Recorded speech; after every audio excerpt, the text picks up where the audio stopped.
Hi, I'm Caden, here with my brother, Cal, and you're watching Eating W's. eat the W. That's a W. Let's eat one. Let's eat one. That's a W. On today's episode of Eating W's, we have our NFL Week 12 recap, which for the garbage matchups there was on paper, there was a lot of good games. Pretty exciting games, especially with a couple exciting finishes. Across the board, just a really good week of NFL football, to say the least. But before we jump into those games, we just got a few snippets of news. The Kansas City Chiefs signed both running back Melvin Gordon and wide receiver Bryan Edwards. So just as they did last year, they're kind of reinforcing that team now after the trade deadline as the season goes on, which is a great way to do it. It keeps some depth on the team. Yeah, those are a couple of good pickups. Melvin Gordon was an all-pro, and even though he does have his fumbling issues, he's still a starting caliber running back. Very much. Bryan Edwards is just kind of needed the opportunity to shine. He didn't get it in Vegas nor in Atlanta, but maybe with the Chiefs, he'll be able to break out. We'll see if he gets it. Yeah, I've always really liked Bryan Edwards, so I'm rooting for him.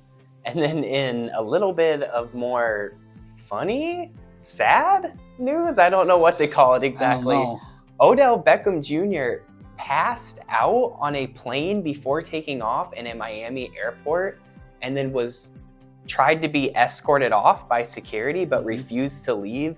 And the whole situation accumulated in the plane being deboarded in Miami and OBJ taken to a hospital, I want to say. So just a wild situation overall, really hard to follow. Yeah, it doesn't look good for his NFL prospects because I don't know if he was high on something or, people take a lot of prescription meds before going on flights. Maybe he had some sort of what am I looking for here? Like a bad reaction to him. Yeah, I don't know what, but they offered to take him off because he didn't get arrested or charged or anything, of course, because it was all medical. He just actually passed out. But it's weird that he refused to get off the plane, and just a wild situation. But if you want to look more into it, you can, of course, look it up. And I'm sure there's some updates since I've seen. Seems like he'd fit better on the Vegas team with these kind of actions. Exactly. But, with their record, he's not going to go If he was on the Vegas team, he would have went to jail. That's the difference. Yes. It's actually a correlation there that if you're on the Vegas team, you go to jail. But those were our quick snippets of news. So now we're going to jump straight into the game, starting with one of the two Thursday night games or Thanksgiving games we're going to talk about, with the Giants heading to Dallas to take on the Cowboys and losing by a score of 28-20. Now, 28-20 is much closer than the game should have been, in my opinion. It seemed like Dallas had control of this game pretty much all the way. There was that insane, absolute Randy Moss style catch when Darius Slayton went over the corner and caught a touchdown. Outside of that play, the Giants just kind of looked a little flat, and Dallas looked pretty dominant the entire game, hence me being really confused that it's only an 8 points difference, but nevertheless a win in the win column for Dallas. Yeah, like you said, this was one of those scores where it seemed closer than the game really was. And, the Dallas just did have it in control through most of that, including that celebration of whack-a-mole in the Salvation Army bucket. That was pretty good. A little bit of a nod to Ezekiel Elliott there, who, of course, did the Salvation Army bucket celebration first. So now moving on to our second Thanksgiving game with the New England Patriots heading to Minnesota to take on the Vikings. But the Vikings pull out a win by a score of 33-26. And I thought that this looked like a really good full game by the Vikings. There was, of course, still some places where they had me scratching my head because I don't think it would be a Minnesota Vikings game if I wasn't irritated at some point. They have to keep the fans on the edge of their seat, to say the least. But still, I thought it looked really good. We went against one of the best defenses in the league stats-wise and absolutely dominated. I want to say we had over 500 total yards of offense, which is really good for going against that New England team, because I want to say the past few weeks they had averaged 250 yards of total offense to the teams they went against. So putting up over 500 is impressive. Something that we should have done looking at our offense, but still nevertheless impressive against the Belichick coach team. And it was a hell of a game by the Patriots too. This was, in my opinion, one of the more exciting games of the week, regardless of being a Vikings fan or not. This was definitely the most put together game that the Vikings have played so far. And that's saying a lot with a 9-1 record or 9-2 record. So also that was a touchdown by Hunter Henry. I don't care what anyone says. That was BS that they took. I have to agree. I can see why they said it wasn't, like, rule book wise, but nevertheless, I do agree. I think that was a touchdown. And that ended up being the difference right there. So that would be interesting to see if that would have been kept as a touchdown. Yep, and then Kene Nwangu got his first kickoff return of the season for a touchdown. So love to see that from Kene. He is the only player with multiple kickoff returns since, I believe, 2021. Yep, I saw that, and he has 3, so that's pretty cool. But nevertheless, I was really happy to see the Vikings come out after that absolute catastrophe against Dallas. I said they would, and it actually happened, so I'm happy to see that. Sorry for that quick cut there, but we actually just realized that one of the games on the schedule we had to talk about, neither of us watched, but nevertheless, it was a really important game in the AFC and a pretty good game overall, so we're going to just mention it quick. We had the Bengals heading to Tennessee to take on the Titans and winning by a score of 20-16. So that puts the Bengals way up ahead in the AFC North now, and really kind of puts the Titans in a bad situation if they weren't in one of the worst divisions in the AFC. They should still be comfortable with their record, what they have won so far. But nevertheless, neither of us really got to watch much of that game. It was a good game between two divisional leaders. And I only saw a couple of clips on Red Zone, but I know Jamar Chase didn't play. And so he should be back next week, though. Yep. So congratulations to the Bengals picking up a win. Oh, and congratulations to former Iowa kicker, Caleb Shudak. He got a few attempts and a few makes for the Titans in that game. Go Hawks. Go Hawks. So moving on to a game that we actually did watch, we had the Baltimore Ravens heading to Jacksonville to take on the Jaguars, and the Jaguars pick up a nail-biting win by a score of 28-27.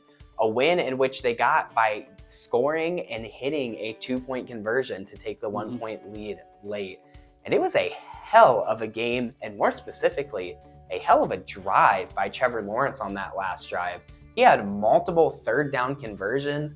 He had a handful of throws that were just beautiful. He really leaned on Zay Jones, who is technically their wide receiver 3, but Zay Jones stepped up big time and had a huge game overall. Really big game. All 4 quarters for the Jacksonville Jaguars. And a lot of people were saying this was an upset, but I don't know. I think the Jaguars are much better than their record shows. They've, of course, had some real shitter games, but they went against a pretty damn good team in the Baltimore Ravens and had a stellar showing and picked up a win. Yeah, it was quite an exciting game and probably the best game by Trevor Lawrence so far in his career. And like you said, Zay Jones had a really big game. He had a couple of touchdowns. I think he also had the 2-point conversion to win it. That sounds right. Yes, I believe so. So big game by him and a very exciting game for it to go down to the end like that, and a very ballsy play to go for 2 and for the win. But I like it. It's exciting. Yep, I loved it, and I'm really excited to see what the Jaguars can do as they go on, because they got a fun matchup next week, but we'll talk about that next episode. Moving on to a couple of quick ones here, 2 out-of-conference matchups. First of all, we got the Los Angeles Chargers heading to Arizona to take on the Cardinals and winning by a score of 25-24. And another game where the Chargers scored a game-winning drive, went for 2, got the 2-point conversion, and therefore won by 1 point. So really cool to see that happen 2 times in 1 week.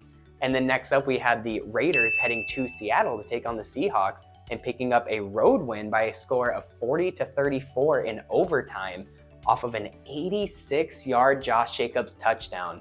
And just to give you more Josh Jacobs stats, he had 229 total rushing yards and 2 touchdowns, one of those 2, of course, being the game-winning one in overtime. So hell of a game overall by Josh Jacobs, and an overall impressive win against a pretty good team by the Raiders. Those are both very exciting games with very different kind of endings, but both very exciting endings. Very much. And then finally, we got our last game that we're going to talk about today with the Packers heading to Philadelphia to take on the Eagles and keeping it close, but losing by a score of 33-40. Yeah, so this was quite an exciting game. The most points scored in the first half this season for this game. So that was a pretty exciting stat. It was 13-0 Philly, and I thought Green Bay was out of it. I was like, oh man, this is looking bad. And then we actually came back and took the lead 14-13. And I was pretty proud of that. And then, like I said, it was a pretty exciting game. It was just not enough for the Packers to overcome. It was really too bad. Aaron Rodgers got hurt. He got some rib injuries, but it was reported today that his scans came back normal, and he is on track to play this Sunday versus the Bears. And I believe that you keep starting him. Rodgers is your best chance to win, in my opinion. And you keep putting out there your best chance to win. If you run the table with these 5 wins, you never know what will happen around. We're not mathematically eliminated yet. We need quite a bit of help already. But I believe that, all you can do is control your own destiny and try to win these 5 games, send Rodgers out there. Unless he gets more hurt, I say then we keep Jordan Love until we're eliminated. Yeah, it was an interesting game. It was much closer than I, of course, and I think pretty much anybody in the world ever expected. It's funny because the Eagles are a 10-1 team now, and they just never really look like it, in my opinion. Almost every single win, aside from a few like truly dominant ones against worser teams, every win that they have just really looks questionable, and they go against these worser teams and play them close. I mean, even like the Texans, the Packers have really been struggling this year, and they just barely pull out a 1-score game against them. Their one loss was a divisional one, but it was to the worst team in their division, in the Washington Commanders. The Eagles have a very strange 10-1 season, to say the least, and maybe that's just the Vikings fan in me coming out. But if you keep picking up wins, it doesn't really matter how strange your season is, and 10-1 is a really good record nevertheless. It's funny, during the game they mentioned how some Viking fans may have been rooting for the Packers, because at this point it's more beneficial for the Eagles to lose than Green Bay, because Minnesota is so far ahead in the north. I was one of those fans. I was very much rooting for the Packers. I could state that. Yep. When he said that, I thought that was pretty good. Yep. So that was our NFL Week 12 recap. Thank you all so much for watching, and don't forget to tune in tomorrow for our NFL Week 13 prediction episode. But until then, don't forget to eat the W.